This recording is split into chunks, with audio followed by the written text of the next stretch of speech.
आज जो हम पढ़ने जा रहे हैं फेयर वैल्यू गैप के हवाले से है। फेयर वैल्यू गैप को मैं आपको बता दूं कि पूरी की पूरी मार्केट इस फेयर वैल्यू गैप के इर्द गिर्द घूमती है।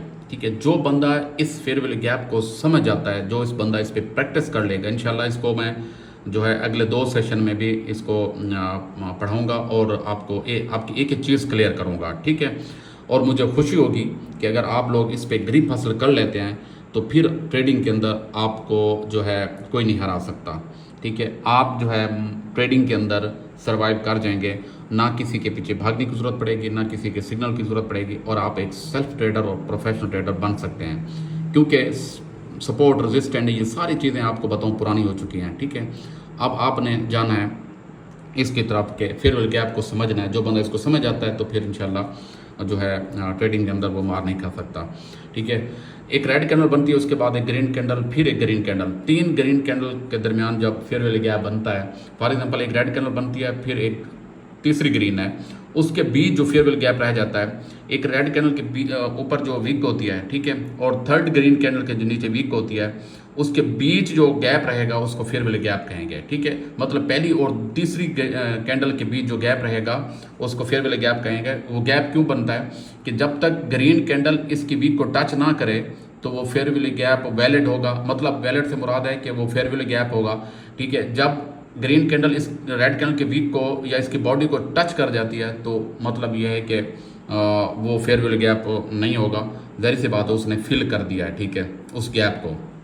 ठीक है, अगर वो मार्केट के अंदर फेयर वैल्यू गैप को मार्केट छोड़ देती है, फॉर एग्जांपल ये जो फेयर वैल्यू गैप होता है बायर प्रेशर और सेलर प्रेशर की वजह से बनता है। इसको पॉइंट ऑफ रिटर्न भी कहते हैं। जब भी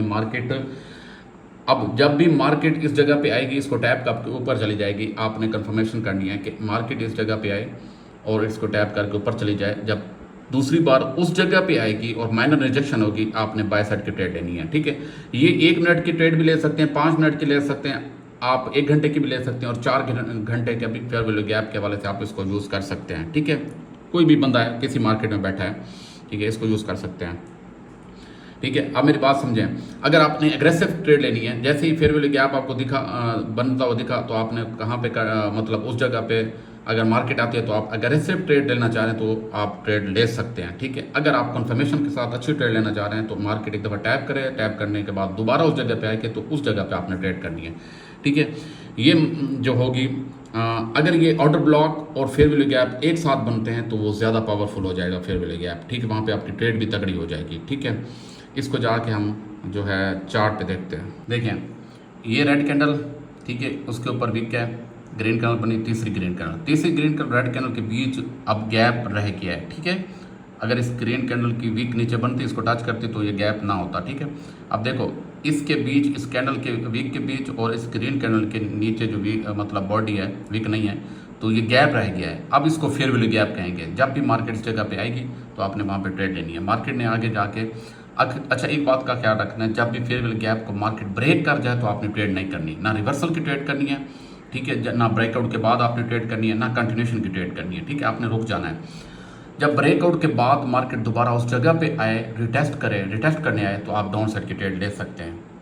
ठीक है, मार्केट ने ब्रेकआउट दे दिया, आपने कुछ नहीं करना, मार्केट दोबारा जो है आगे जाएगी, उस जगह पे दोबारा जब आएगी तो वहाँ पे आपको ट्रेड मिल सकती है। ठीक है, अब देखो मार्केट उस जगह पे दोबारा आई, देखें उस जगह पे आई, लेकिन आपने इस गैप को जब तक फिल ना करे आपने कुछ नहीं करना। ठीक है, ट्रेड नहीं करनी, सेफ रहना है अगर रहना चाहते हैं तो। ठीक है, मार्केट दोबारा उस जगह पे आई, ठीक है, उसको माइनर सा ब्रेक तो कर लिया है।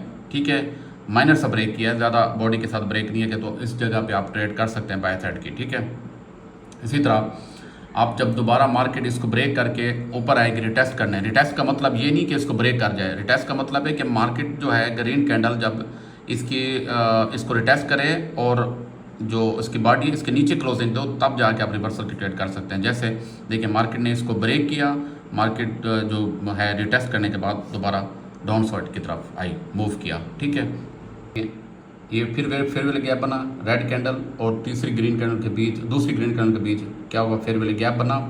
मार्केट ने इस गैप को फिल नहीं किया, इस गैप को फिल करने आई मार्केट उस गैप को फिल करनी है। देखो कंसोलिडेशन रही 4-5 कैंडल की। ठीक है, इस जगह पे भी आप जो है माइनर सी मतलब है कि अगर वीकनेस शो करती है कैंडल, जहाँ पे भी देखिए इस कैंडल ने वीकनेस शो की तो बाय साइड के आप ट्रेड जो प्लेस कर सकते हैं। ठीक है, इसको मार्केट क्या करती है, गैप बनाती है, जब टैप करके मार्केट ऊपर जाएगी, जब दोबारा उस जगह पे आएगी तो तब आपको एक अच्छी शॉट मिल सकती है। आगे जाके देखते हैं मार्केट ने क्या किया है। देखिए उस जगह पे आई, ठीक है, उसी जगह पे काफ़ी मतलब आधा 1 घंटे के बाद 1.5 घंटे के बाद मार्केट आई, उस जगह पे अच्छी शॉट मिली। ठीक है, फिर क्या हुआ, एक ग्रीन कैंडल बनी और फिर एक रेड कैंडल जिसके नीचे रिजेक्शन है, उसने उसके ऊपर क्लोजिंग दी, तो फिर भी आप बाय साइड की ट्रेड कर सकते हैं। मतलब जितनी आप प्रैक्टिस अच्छी करते जाएंगे आपको समझ आती जाएगी और आपकी ट्रेड्स बढ़ती जाएंगी। ठीक है, आपका मकसद ये है कि